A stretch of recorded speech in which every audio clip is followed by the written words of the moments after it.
Yep.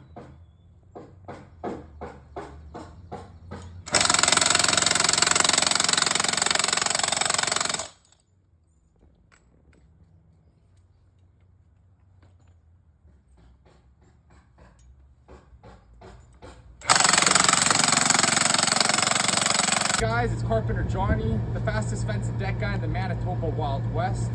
As you can see behind me, there's a fence going up, but what I'm personally doing today is working on this wraparound stair that we're looking to get finished by the end of the day.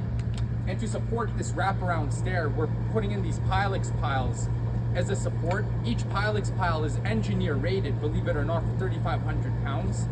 So we got 1, 2, 3 Pylex piles that are going to be going in, which means that this stair is going to be rated to hold 10,500 pounds.